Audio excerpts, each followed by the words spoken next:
के प्राणियों को मृत्यु के पश्चात अपने अपने कर्मों के अनुसार पहले तो उन्हें परलोक में जाकर कुछ समय बिताना होता है, जहां वो पिछले जन्मों में किए हुए पुण्य कर्मों अथवा पाप कर्मों का फल भोगते हैं।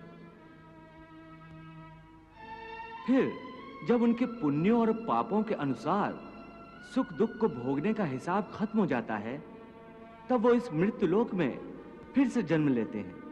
इस मृत्यु लोक को कर्म लोक भी कहा जाता है, क्योंकि इसी लोक में प्राणी को वो कर्म करने का अधिकार है जिससे उसकी प्रारब्ध बनती है। हे केशव, हमारी धरती को मृत्युलोक क्यों कहा जाता है? क्योंकि हे अर्जुन, केवल इसी धरती पर ही प्राणी जन्म और मृत्यु की पीड़ा सहते हैं। अर्थात दूसरे लोकों में प्राणी का जन्म अथवा मृत्यु नहीं होती? नहीं अर्जुन, उन लोकों में प्राणी का न जन्म होता है और न मृत्यु, क्योंकि मैंने तुम्हें पहले ही बताया था कि मृत्यु केवल इस शरीर की होती है, आत्मा की नहीं। आत्मा तो न जन्म लेती है और न मरती है। तुमने तो यह भी कहा था कि आत्मा को सुख दुख भी नहीं होते, परंतु अभी कह रहे हो कि मृत्यु के पश्चात आत्मा को सुख भोगने के लिए स्वर्ग आदि में अथवा दुख भोगने के लिए नरक आदि में जाना पड़ता है। तुम्हारा मतलब यह है कि आत्मा को केवल पृथ्वी लोक पर ही सुख दुख नहीं होते, स्वर्ग अथवा नरक में आत्मा को भी सुख या दुख भोगने पड़ते हैं? नहीं अर्जुन, आत्मा को कहीं किसी स्थान पर या किसी काल में भी सुख दुख छू नहीं सकते,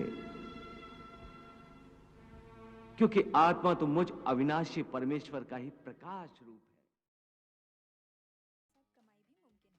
ग्लोरोड से रीसेलिंग करिए और हर महीने 52,000 तक कमाइए।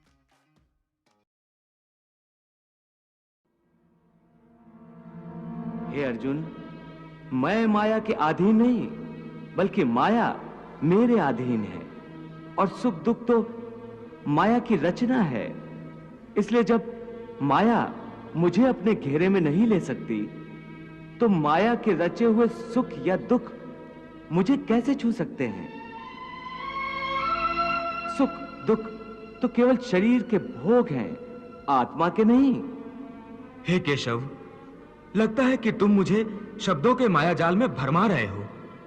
मान लिया कि सुख दुख केवल शरीर के भोग हैं, आत्मा इनसे अलिप्त है। फिर जो शरीर उनको भोगता है उसकी तो मृत्यु हो जाती है, वो शरीर तो आगे नहीं जाता।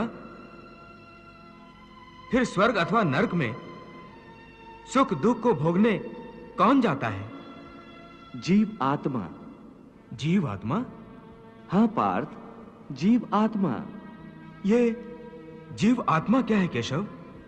देखो, जब किसी की मृत्यु होती है तो असल में ये जो बाहर का स्थूल शरीर है केवल यही मरता है। इस स्थूल शरीर के अंदर जो सूक्ष्म शरीर है वो नहीं मरता।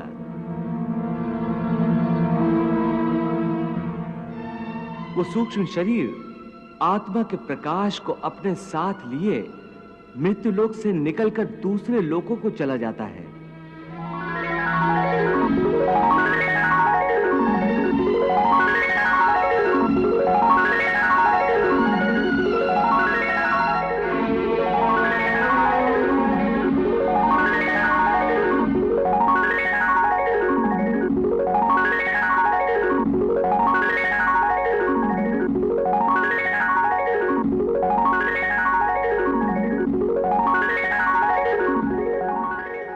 उसी सूक्ष्म शरीर को जीवात्मा कहते हैं। इसका अर्थ है कि जब आत्मा एक शरीर को छोड़कर जाती है तो साथ में जीवात्मा को भी ले जाती है। नहीं अर्जुन, ये व्याख्या इतनी सरल नहीं है।